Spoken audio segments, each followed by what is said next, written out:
So this morning we're going to talk about how international collaboration can enable some of that kind of technological advantage and competitive commercial and military advantage that I talked about in my presentation. I think we probably owe you as an audience a bit of an introduction into what the Hiroshima Accord was. And to do that, I'm going to ask, first of all, Alessio to start by answering the question, where, how and why did Japan and the UK's interests align such that the Hiroshima Accord was even possible? So thinking a bit back before the Accord, how do we get there, really, is the question. Keith, this is a very important question because I think it strikes at the heart of something you said at the very beginning of your presentation. I think so. I can hear myself yeah. So it strikes at the heart of something you said at the very beginning of your talk earlier on today, which I think is true in particular right now when we're talking about the fact that you need to think about how do you imagine the future to unfold rather than following technology first and then you align technology behind that. And so looking at history of where we come from, it kind of reinforces that because it tells you something about why it is important to do things together and why certain partners decided to work together. And the Hiroshima Accord is, if you want, a very significant step in a recognition of a transformation that both Japan and the UK underwent in the previous 10 years. I would say there's 3 points really for us to think about when we want to look back where the Hiroshima Accords are coming from. First of all, there is a significant alignment that really took shape between 2010 and 2021 between the UK and Japan in terms of worldview. What are the key challenges of the future ahead? And we started at the beginning of the 2010s with 2 very different positions because the UK was very much in the global war on terror kind of space. It was non-state-led challenges. The war in Afghanistan and Iraq were absolutely central. They were central to the Defense Review of 2010, 2015, and then the relevant updates. And that was a very different place from where Japan was because ever since the beginning of the 2010, Japan was coming on the back of a very naughty North Korea DPRK with a number of improvements there, missile and nuclear programs. And then between 2012 and 2014, you've got the tensions with China. So whereas the UK starts at the 2010 in a place whereby non-state challenges are the key thing to think about in national security, Japan was firmly into the camp, actually, these matter, but at the same time, state-on-state contestation still remains very much front and center. And you see this in 2013, the first national security strategy in Japan. It's very much a strategy that is almost seen as out of touch with where most of the rest of the Western industrialized world was in terms of order of priority. But really that changes. And I think we land in 2021 with the integrated review in the UK and then the new national security strategy in Japan in 2022, where the worldview is much more aligned. State-on-state contestation is shared in both countries as one of the key challenges. A challenge that does not mean that non-state threats disappear, but they are on a different sort of scale, and they sit next to other existential challenges such as climate change. But I would say it's really interesting to see this sort of a journey whereby we see 2 countries that had a really good defense relationship to begin with, but they really sort of start in 2 different corners of the world with 2 very different worldviews about the priorities of national security, and they end up at a very similar space. So the worldview alignment, I think, is the first point. The second thing to think about is how both Japan and the UK recast their perception of self in terms of stakeholders and contributors to international security. And for the UK, 2012 onwards, when the first announcement around potential base facilities in Dhaka comes about, it's about regaining an understanding of the extent to which the UK needs, should, and would engage with the Indo-Pacific, and the opposite journey for Japan, coming out of, particularly under the Abe years, not just focusing on Northeast Asia, but increasingly more in an international environment. And here perhaps one point to raise is this very signposting event of the 2015 Japan joining CTF 151 taking for the first time leadership on an international activity around the counter-piracy that was not US-centric, and it was outside CTF, the umbrella. Alessio, for... Yes, Combined Task Force, out in Bahrain, in the Western Indian Ocean. So, and in that sense, 2018 is the equivalent for the UK, when for the first time after 5 years of absence, HMS Sutherland becomes the first frigate to be deployed in the region, and in fact the first also European surface combatant to join Japan in tackling the ship-on-ship transfer that was taking place in light of the resolution of the UN to control North Koreans' illegal components of missile and weapons of mass destruction programs. So that sort of recasting of the self, both for the UK in the Indo-Pacific and Japan internationally, closer to Europe, I think that's really important. And the third factor is how these two elements combined to reshape and recast the perception of where developing advanced capabilities fit in the context of national security, and in particular, the type of partnerships that are desirable to do so. And there you see Japan between 2013 and 22 to really go through a serious problems of revising its incredible constraints on any types of arms sales and joining international cooperation projects. And for the UK, partly because of Brexit, rethinking how to do business with in a context whereby you need to have economies that have that kind of industrial, technological and science edge, in which then the seeing and finding each other became natural. So 3 things to understand where the Hiroshima Accord are coming from. One, that sort of conceptualization of worldview that sees an enormous amount of alignment by the early 2020. 2, the recasting of a sense of self and international role for both the UK and Japan. And 3, the role that defense industry and technological sort of advanced capabilities fit, and who you do that with beyond the usual partners. So worldview, recasting of self, and ultimately the fit of the two countries. I think I might add to that alignment as well the fact that the world's largest middle class is now in the Indo-Pacific, right? So, like if you're going to do business, where else would you want to be doing it? And a lot of the growth in the Indo-Pacific is being funded by Japanese investment banks and enabled by their quality infrastructure program, which I think still spends more globally, not just in the region, than China's Belt and Road Initiative that gets a lot more attention. So absolutely. Some other things commercially that build on that. So if Alessio told us how we kind of got to a point where the Hiroshima Accord was possible, Sophia, could I ask you to come in on like what are the key components of that enhanced global strategic partnership that I think was the kind of headline thing to come out? Like, so another way of saying it's like, what was the Hiroshima Accord for those who perhaps are not on top of the fine detail?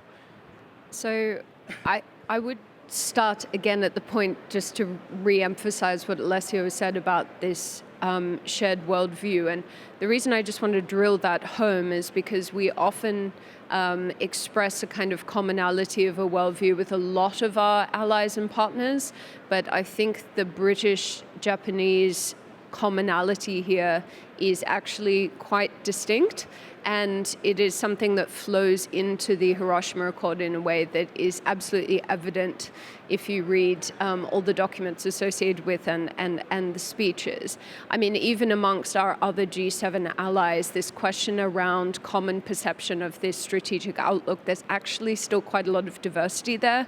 This is why it has been so challenging and taken such a long time for forums such as NATO and so on to actually address questions of China and the kind of broader strategic context outside of the region. So it's that shared strategic outlook, but it's also, and this is where the partnership documents really come in to play, it's a shared understanding of the instruments that both countries have to respond to this outlook, to achieve both deterrence and enhance our competitiveness, both individually and collectively. So there are 3 kind of key components to the partnership.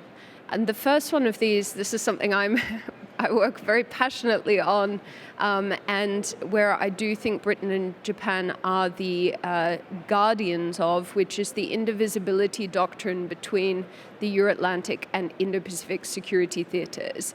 It is really, really one of the most significant developments over the past decade that these two G7 powers have really taken up that mantle. And if you think about the other views within the G7 on this, some of the unpredictabilities of the views in Washington on this, it has been really essential to have that long-term resilience of two guardians of that doctrine. And that is why, as we have had a change of government here, it's been so important. And I've been trying to do a lot of work behind the scenes to make sure that that continues to be upheld, and we might get into that conversation a little bit more in the discussion.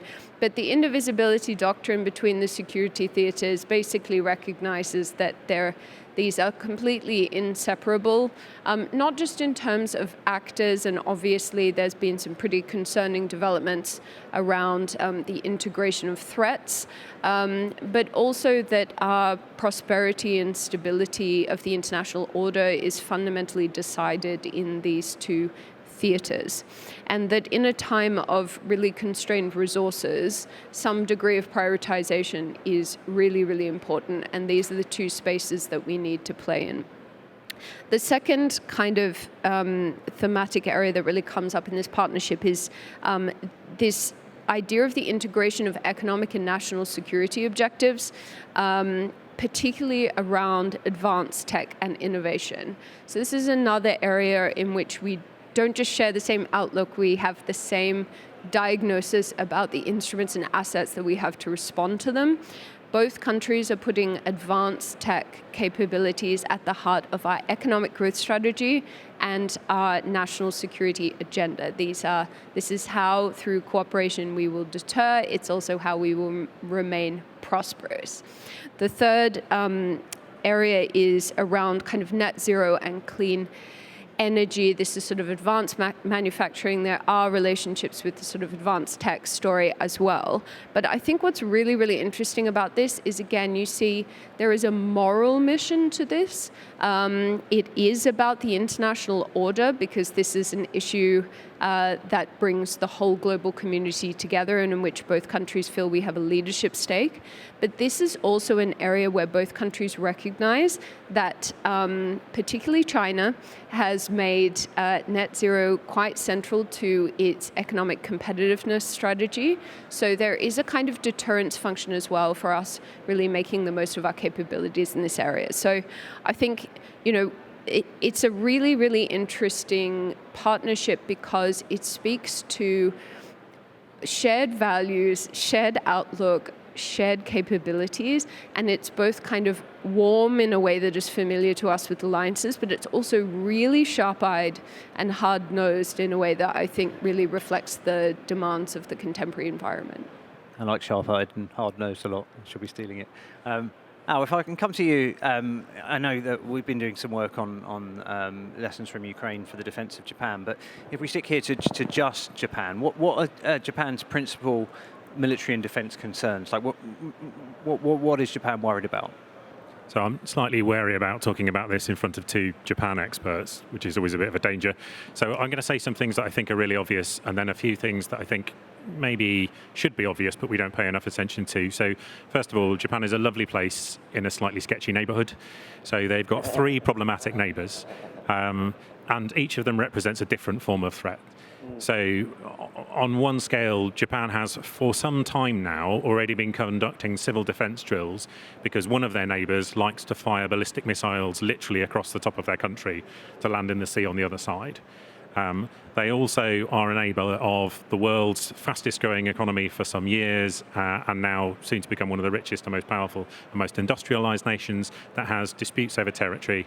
And then they're probably one of their other big wake-up calls that they, I think, have recognized in a way that many other democratic nations haven't, has been the shock of Ukraine, and they are a neighbor to Russia all the way over there as well as we are here, and how they have treated the Ukrainian invasion as another step towards realizing the potential risks that live in that world.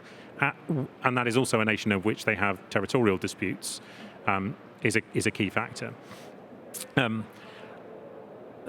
There are a number of flashpoints that they're intimately tied into, so it's not just missiles over the top of Ukraine. There's obviously their commitment to Taiwan, their concerns about the peninsula in South Korea, and a number of friends that they're keen to foster. So whenever they talk about this, they always mention, so America is the really obvious one with a large basing there, but they always mention Australia, they always mention South Korea, and they also always mention India as well. So if they're looking for a large counterbalancing force, that's another democracy.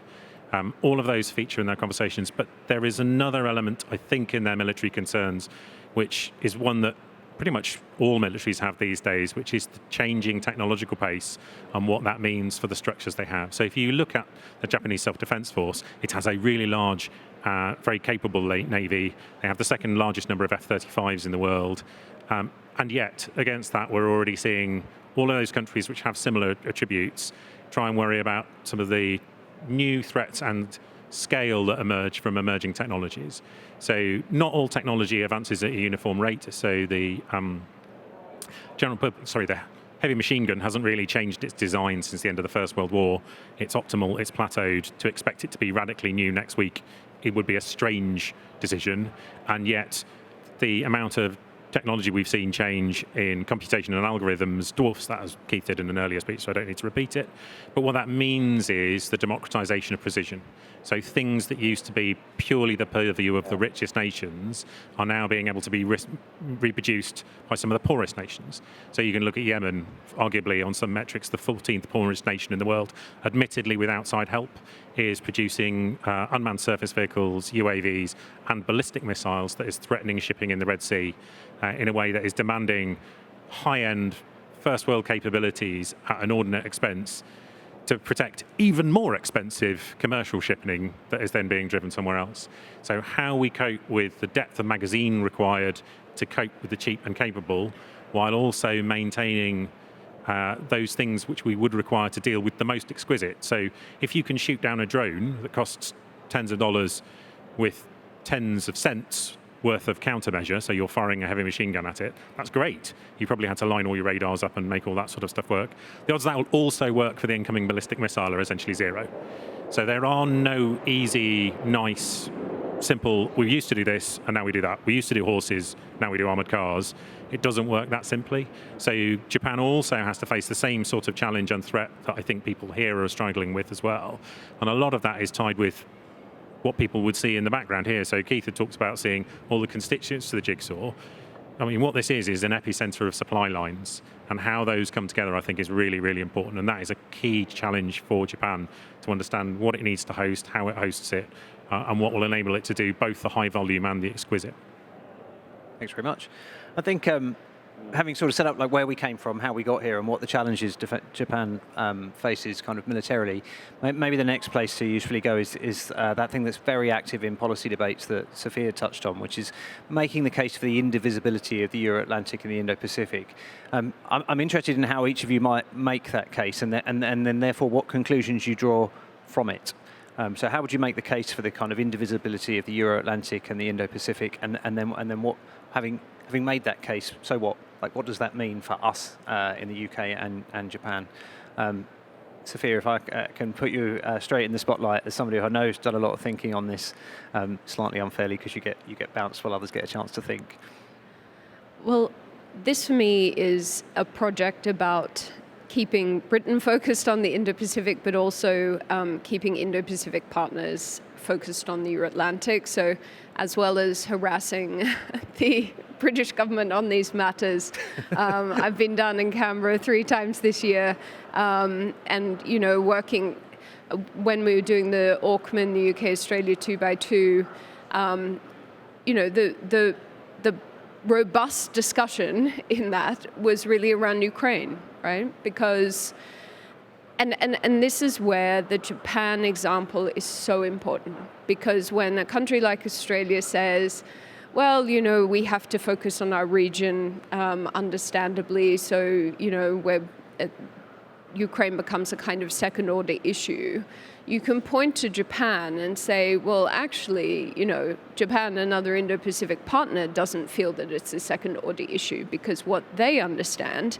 is that if Russia is allowed to win in Ukraine, the regional security environment in the Indo-Pacific deteriorates substantively and immediately, right? So the opportunity costs for Indo-Pacific powers are really, really significant.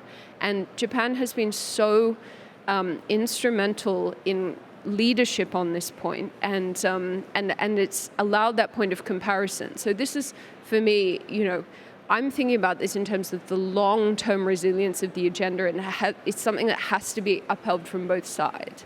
Now, in terms of how to make the case here, I think it is fair to say that because Labour had not been empowered during this enormous shift that has taken place in threat perceptions regarding China and the deterioration of the international environment, that they were perhaps less served, and also, to be fair, they had also not been privy to a lot of the intelligence briefings that had taken place, within government. So because they were outside of that story, they hadn't been on that journey from within the heart of government, and their expertise was, very strong in a lot of areas, but Indo-Pacific, China, strategic competition is not something that had been, a huge natural fit for some parts of their kind of foreign policy apparatus. So they've been having to kind of really get up to speed. And I have to say, I've been very impressed with how enthusiastically they have taken, to that process. But I do think, helping them to understand the integration of threats, and, if we're talking about, the coming together of our economic and national security objectives, one of those, one component of that is the coming together of economic and national security risks, and destabilization in one area is going to have really significant flow-on effects. We're in an age now where things like de-risking, where sanctions and so on are just becoming a bread and butter part of how we are having to do our foreign policy. So I think the integration of instruments, the integration of threats, once you get your head around that, I don't think it is difficult to understand why these issues need to be thought about coherently. And I will just finish by saying the British people actually get this, and this indivisibility doctrine. And the moment that it all came together for them was after the Russian invasion, when President Xi went to Moscow to see President Putin. I was doing focus groups at the time for the government on how all of this was playing with the British people. They watched that very, very closely. They had expected, a lot of British people had expected, that Xi was there to negotiate peace, to encourage Putin to step down.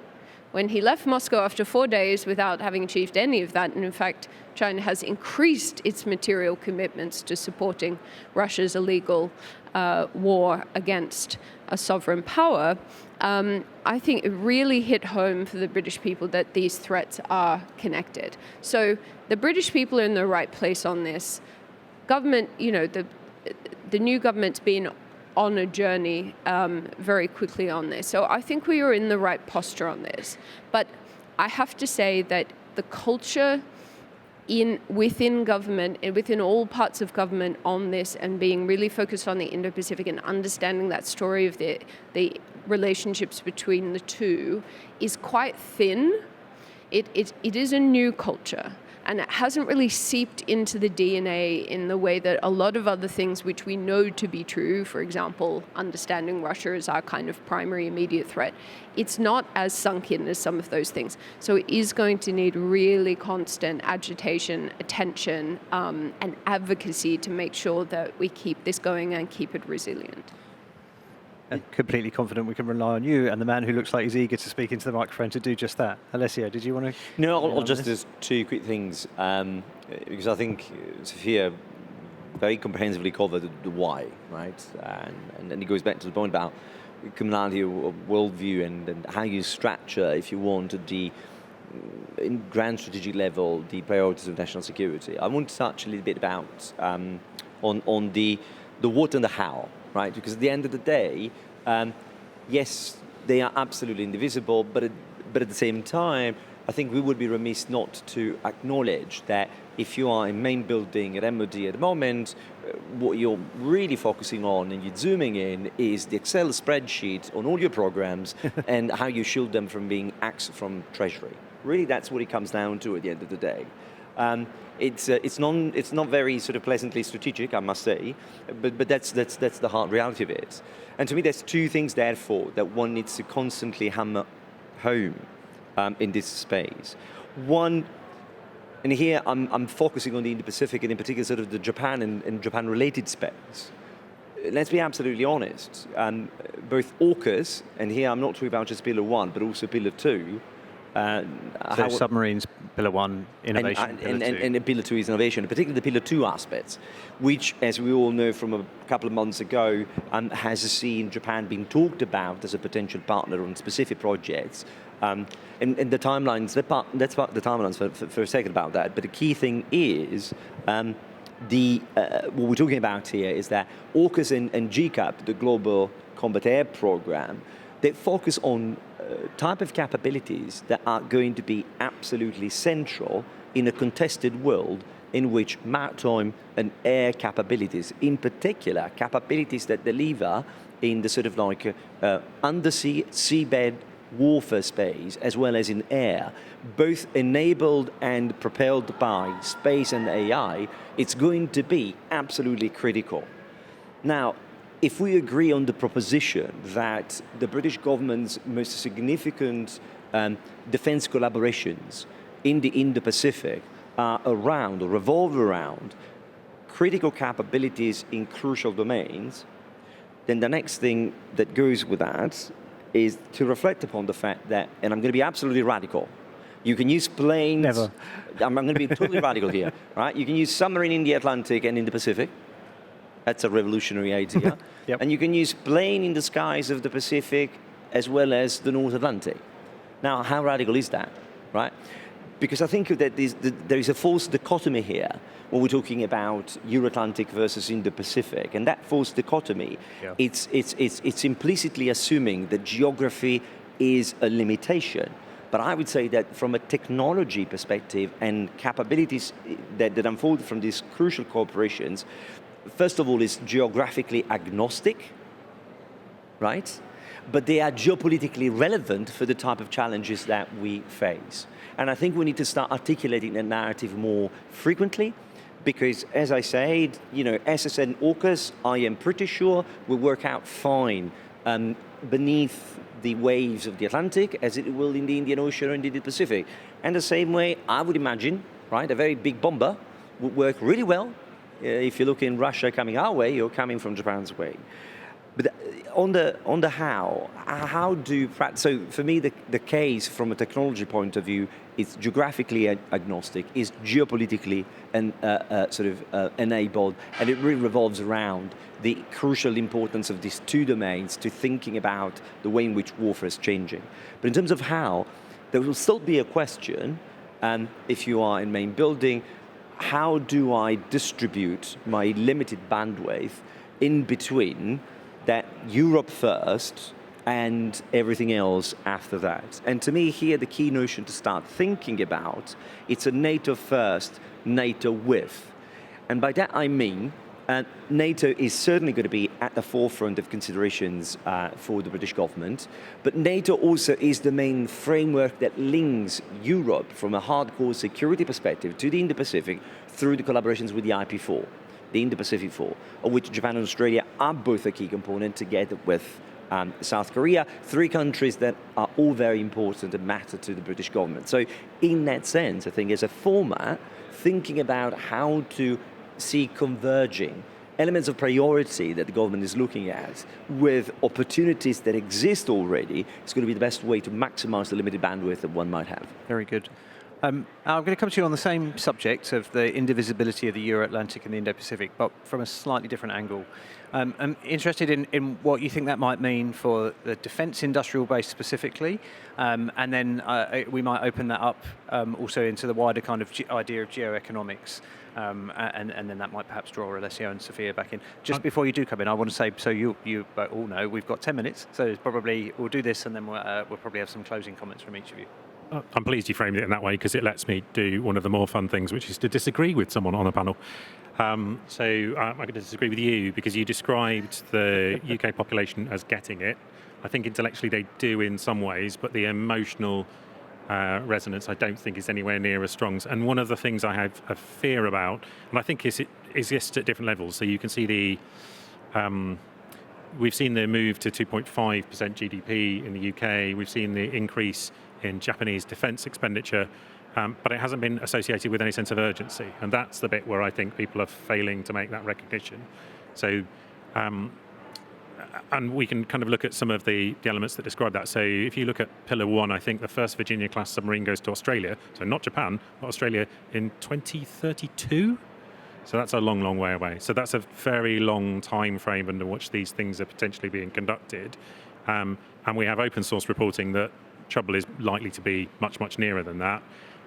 There is a great quote someone said, which is, I do not know what the Third World War would be fought with, but I'm sure that the fourth one would be fought with sticks and stones. I'm slightly concerned that people think that the Third World War might be fought with announcements, because the title of this, Turning the Hiroshima Accord into Action, I think is a key part of that. So having made valuable declarations that we're all in it together, which I agree with you on, I think that interdependency is really strong. I think it has to turn into something really useful. And, JAUKUS, the Japan addition to AUKUS, and Pillar 2, and starting to address some of those high-volume, low-cost, rapid manufacturing challenges, I think might be the place where the interdependency and cooperation could turn into the earlier form of action that we would need to see for it to be effective. And that does, I think, play to geoeconomics in the sense that you have different strengths in different countries. You also have resilience across different countries as well. So if one country becomes isolated, its ability to maintain its supply chains, ability to do reinforcement becomes hugely problematic. And we can see from the influence in Ukraine of donations, albeit still insufficient, it has been very valuable to their ability to maintain that fight. So I think how we do that cooperation between countries is going to be hugely valuable, and it will be about technology sharing, concept sharing as well, I think, frankly. So going back to some of your talk where you describe what might be possible and use that as a means to start to cohere what you start to develop as technology could be hugely powerful.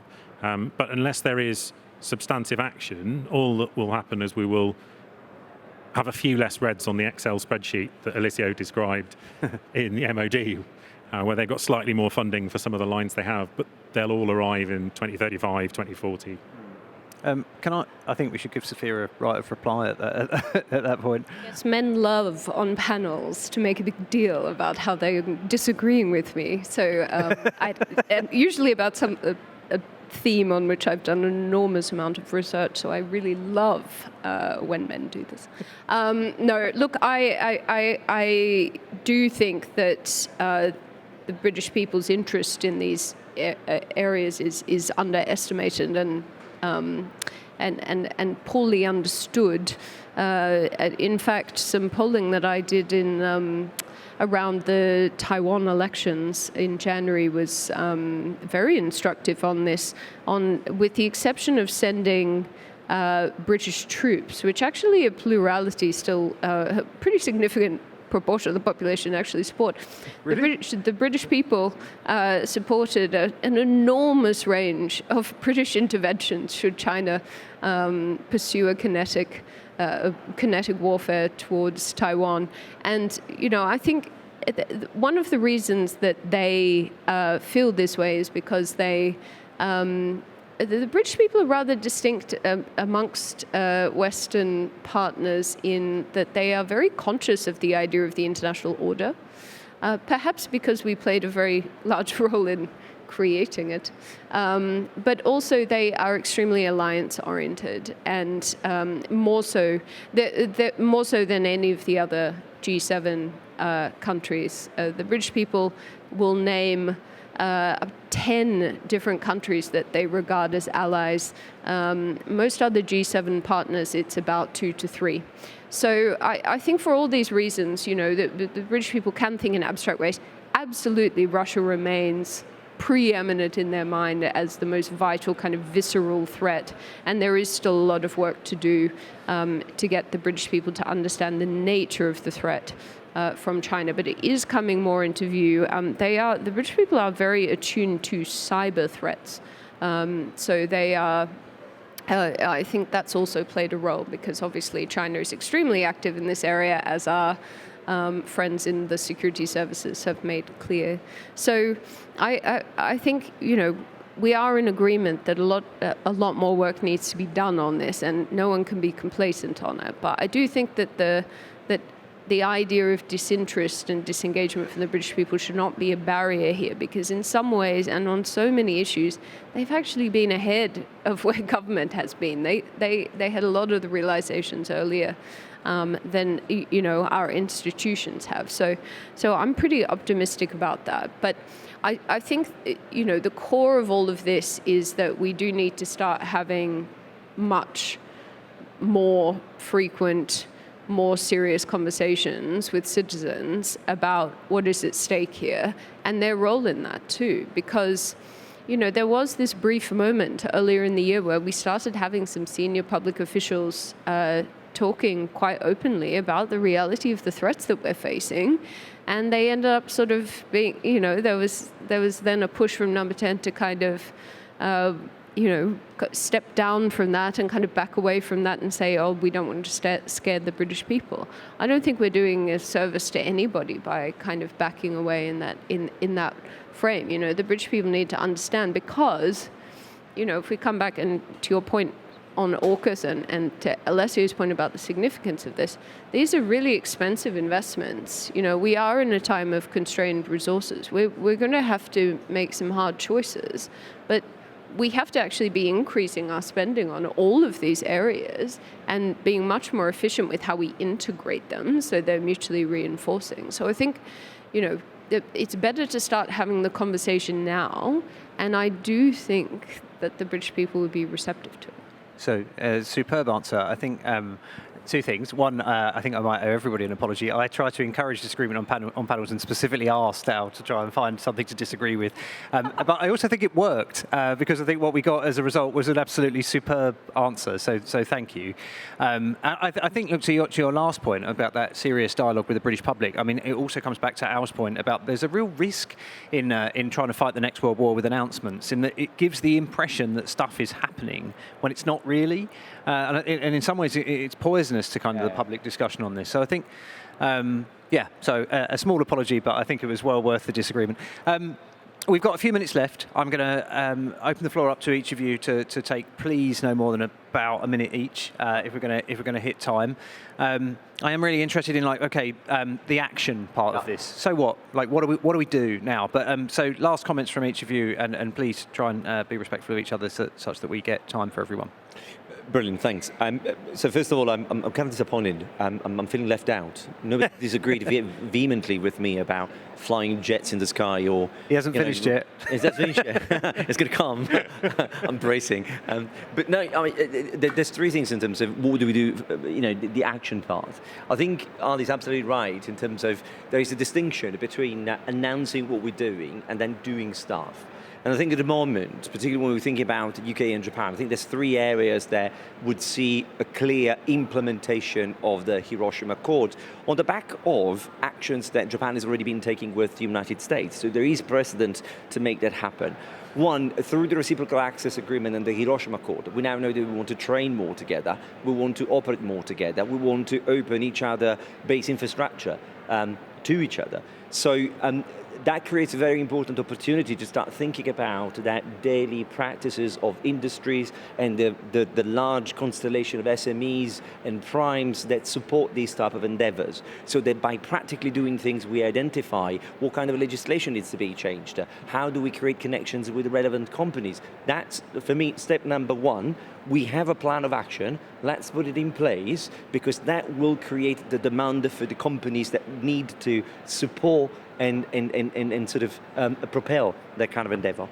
The second thing, for me, regardless of whether you call it Pillar 2 or UK, Japan collaboration or GCAP, doesn't really matter. Looking sort of medium term in not the here and now, which is my first point, but the slightly beyond that, hypersonics becomes then another area, and everything that enable hypersonics as a standoff component, both in the maritime and in the airspace, that should be a priority. That is across different documents, a recurring features, a conversation that Japan has with the UK, Japan has with the United States, and the UK has with the United States, Australia, and others.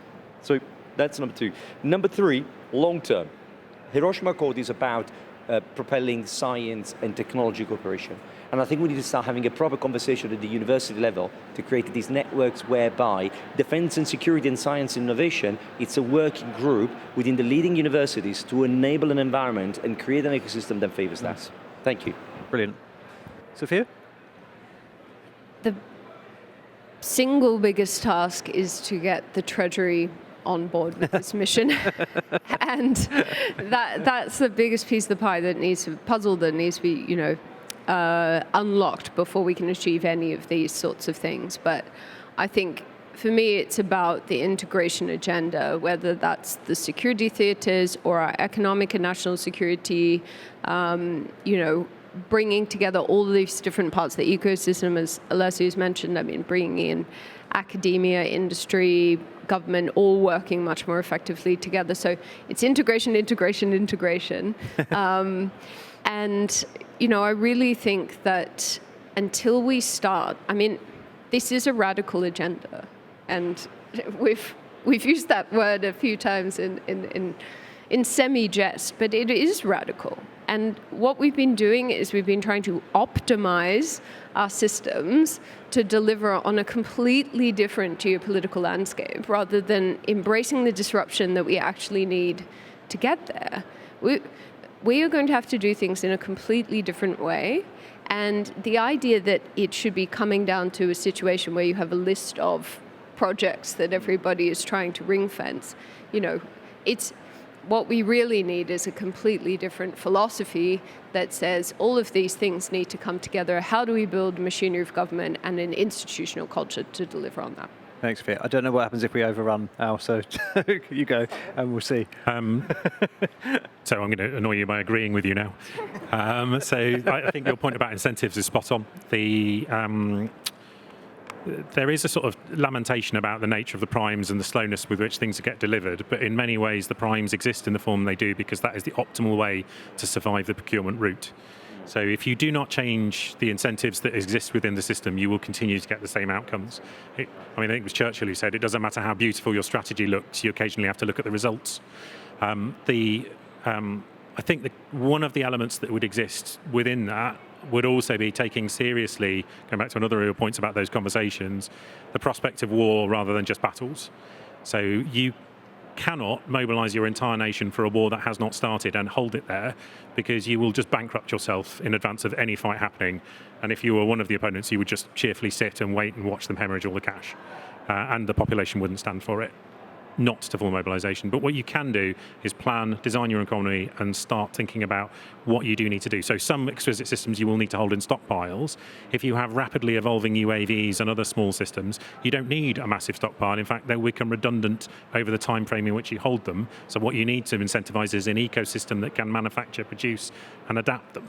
And then how you keep that alive probably runs on entirely different incentives to that for exquisite systems, which requires stockpiling and the creation of the very valuable, nuclear submarine by 2032, all those sorts of bits. So I think your point about incentives and thinking about it in a long term is spot on, but it's also when you have to engage in the intellectual effort and in detail rather than just high-level assurances.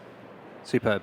Look, if the audience enjoyed this half as much as I did, I can offer on their behalf as well as my own thank you to 3 fantastic panelists. So really excellent discussion.